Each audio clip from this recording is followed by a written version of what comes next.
2004, 1,350 people were buried in Potter's Field.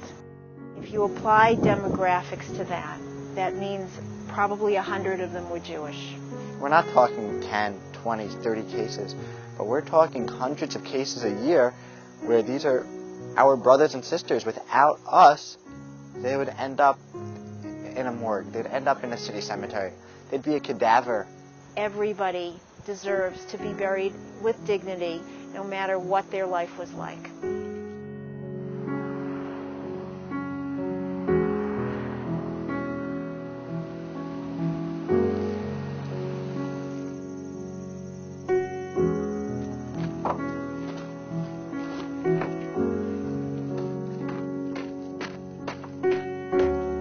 People that we help are either families of the indigent who have no money, nowhere to turn. Our biggest amount of clientele actually are people who have no one left. They've outlived their family, they've outlived their friends, and unfortunately most of them have also outlived their money.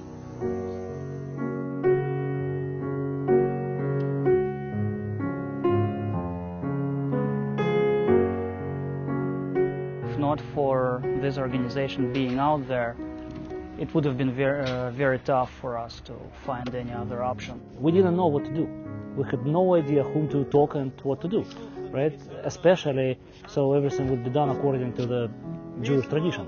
And this organization helped us with everything.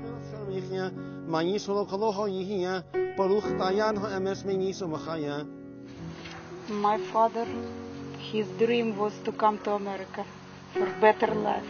It's sad that he didn't achieve it fully, only buried here, and not even walked one street in New York. That's why our people struggled for many, many thousands of years to continue and to survive and to show what we really are.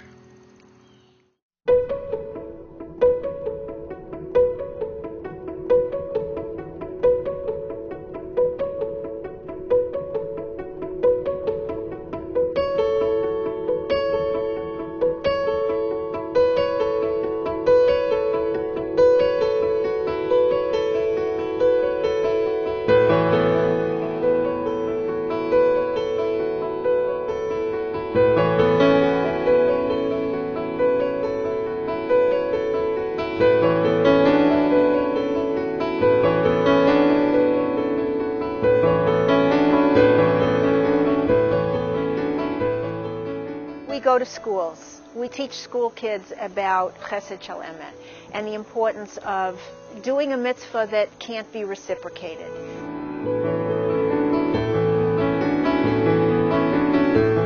People ask me, what benefit is there by you guys coming out here? How does that help us? For the money that we save by volunteers like yourselves coming out here, that's money that we can thereby spend on actual burying people, which is our primary focus. To maintain a cemetery, not just one, but two, is enormously expensive. It's an unbelievable undertaking. The cemetery, the last burial that we did here, was quite a number of years ago. We didn't have the funding in order to maintain the cemetery, and bit by bit it was coming so terribly in disrepair that we had to do something. And that evolved into the volunteer program, which we're very grateful, for everybody who came. It's the ultimate chesed project. Taking care of the dead, you can't be thanked. You don't get any credit for it. People don't say, "Oh, what a wonderful thing you did." It's the thing that needs to be done most. I got a little scared at first. Now I think it's fine. It's amazing that we do this.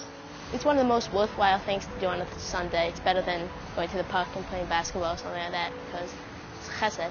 It was actually kind of fun, cleaning up, and it was a very good feeling knowing that you're helping people who don't have family to do it for themselves. It's important to take care of cemeteries. In 100 years, someone will probably take care of my grave. To do this where basically no thanks can be given by anybody is really the most, it's really the most wonderful part of, being involved in the Stucker Project. You're doing it really just for the pure value of doing something which is charitable, which is helpful. 1, 2, 3. I think it's important, because if I don't teach my children this, then they won't teach their children. And then where will it be?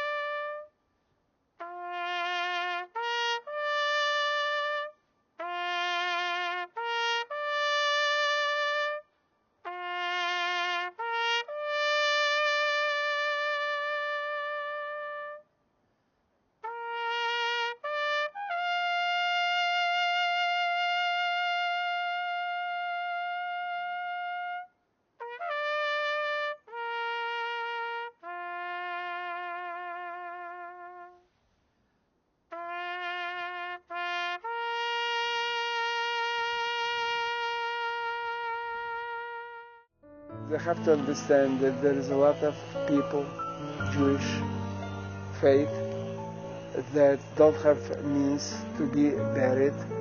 The Jewish community is so extremely fortunate that we have an organization like this so that we can know that if in fact any Jew passes away, regardless of who they were in their life, regardless of whether they were observant, regardless of whether they were affiliated, and certainly regardless of whether they had family or funds, that they will be taken care of, not only buried, but buried with a great deal of respect.